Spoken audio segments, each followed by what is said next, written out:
Brendan Malone joins us now. Brendan, kia ora, thanks for your time. Andrew, great to be back with you as always. Hey, it's okay for people like you and I, people with a gift of the gab, we've got a bit of confidence, we can go out there, open our mouth and see what happens. And it's working out okay so far, but that's not everybody. For some people, they're saying, look, I couldn't do that. Yeah, I've got some strongly held views, but I'd really struggle to be able to articulate that with confidence. Honestly, that's most people, Brendan. Yeah, I think you're not wrong there, but here's the thing. Those who are listening, and if you're in that camp, well, I think Andrew would probably say the same. We were both once like you. Yeah. And the way that you actually grow in that confidence and get better at it is, A, by equipping, and also just by getting out there and not being afraid to have the conversation and make a few mistakes along the way. I've made so many mistakes. That's why I'm a bit more confident now. And that's what human conversation and engagement is about. It's about the messiness of relationship. This is the golden rule of radio and the inner monologue, which says, well, I hope I don't make too much of an idiot of myself this time. Let's see what happens. But actually, where do you start with that? Because as you say, confidence grows off experience. But sometimes people can say, yeah, but if only I had a bit more confidence, then I might be willing to try some experience. How do we find that within ourselves? Brendan? Yeah, that's a great question. And I think from a Christian perspective, we're always going to say that you got to just lean into the Holy Spirit and trust. And I think one thing that we probably should do more is pray for those moments that, he'd bring into our daily life where we can actually have those conversations, and then pray that he would give us every good gift we need to engage well and with charity, with the fruits of the Spirit, so that those conversations do go well and don't just turn into, as you've mentioned earlier, a controversial bun fight in a family or a workplace or something like that. Exactly. Now, this is what you do. This is essentially the ministry of LifeNet, both advocating personally but encouraging other people to be in this space as well. It is a controversial topic. But something that I know many people are passionate about, and perhaps that is also the inspiration that people need. If you feel strongly about this issue, about pro-life issues in particular, or areas of medical ethics, if this is where your concern is, if this is where your heart is broken, let your passion be your motivator to perhaps push past some of that uncertainty and lack of self-confidence. Yeah, that's exactly right. And that's why myself and a couple other really great people, approximately 15 years ago, we launched the Activate Pro-Life Training Week. And it's been going ever since. And the whole point is that people come together for a week and live in community and actually learn and are equipped to be able to not just have the conversation, but what areas am I maybe called to help in? Yep. Now, not everyone is necessarily a frontline converser. Mm-hmm. Other people might have that gift of caring or healing for perhaps post-abortive women. Maybe some people are called into the euthanasia space. There's a lot of care needed there right now. Some people, if you're a pastor, you're a mum, you're a dad, you're a grandma, everyone's got something to offer. One thing that we really like to remind people at Activate is that this is all about unity, not uniformity. Yeah. And there are a multiplicity of gifts and callings within this profoundly important space, encouraging and calling our culture to respect the profound dignity of every human life and its worth.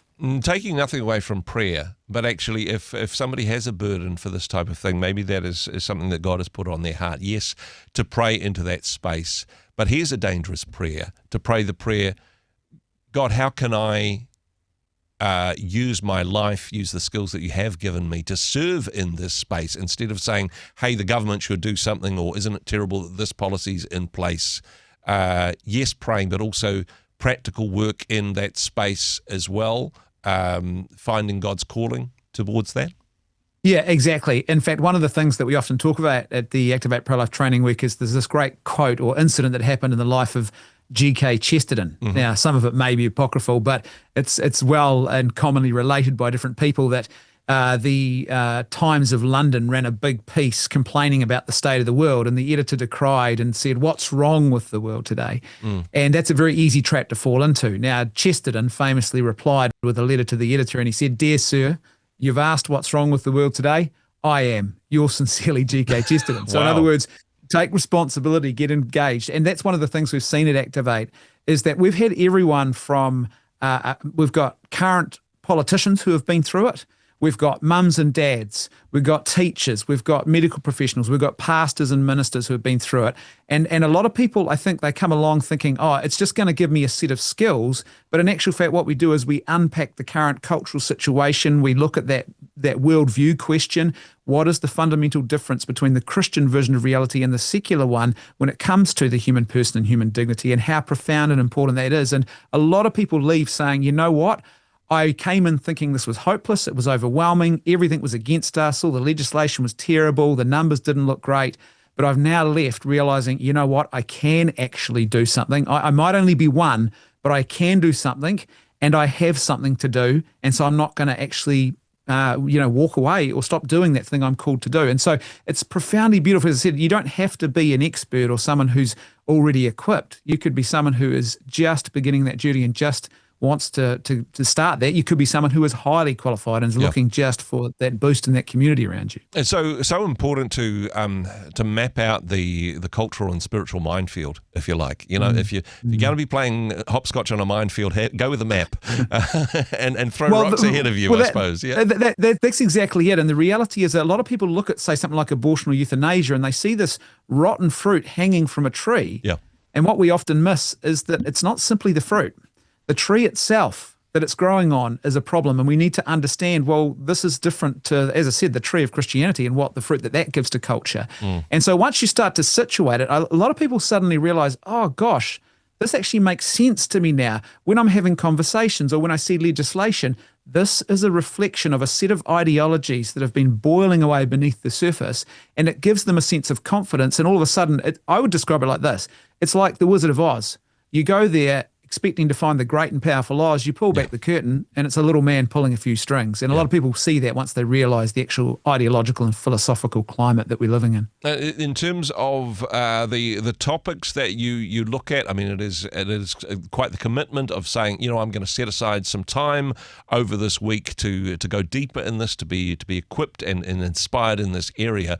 What sort of topics would you cover during the week, Brendan? Oh, well, we touch, obviously, there's things like abortion and euthanasia, obviously, but then there's also how to have conversations about those issues, so understanding them, the current law. So, for example, Simon O'Connor is once again going to be presenting on politics and the culture of life. Mary Ann Spurtle from Maxim, I'm sure some of your listeners will be familiar with her. She'll be talking about euthanasia. We've got other amazing, great guest speakers as well. We have a whole day dedicated to understanding worldview and culture and moral philosophy and why people think and speak the way they do. Yep. It's not you. We really are sometimes speaking a completely different language because our vision of reality is different. And then obviously people who provide practical care and crisis pregnancy and post-abortion care, they come in and talk about, you know, understanding that. We cover off things like embryology and life in the womb. And basically it's just, there's lots of time too for small group conversations and also personal reflection. So it's a really profound experience living in community with other people and going on that learning journey. And as I said, one of the most consistent pieces of feedback that we get from people is they say, I just had no idea how deep and relevant it was going to be to every area of my life. We had a pastor once and who attended the event, and the feedback we got from that pastor was, this is going to completely revolutionize the way that I do church ministry. They hadn't thought that was going to be the outcome of this, because once you understand that Christian anthropology, what does it mean to be a person made in the image of God, that has huge ramifications for everything. And especially when you add in that Christian call to self-giving love and you realize, wow, the culture of life and respect for human life, it is a profound expression of that Christian call to love neighbor. And also that doing it together, I suppose, being with a group of people that may be strangers at the beginning of the week, getting to know them, working this out in relationship to each other. That's a very kingdom of God way of doing things as well, an important part of the process. Oh, very much so. And that's another thing that people really appreciate is they come into the community of it all and they go on this journey for 5 days, and a lot of people are still connected who met at that event.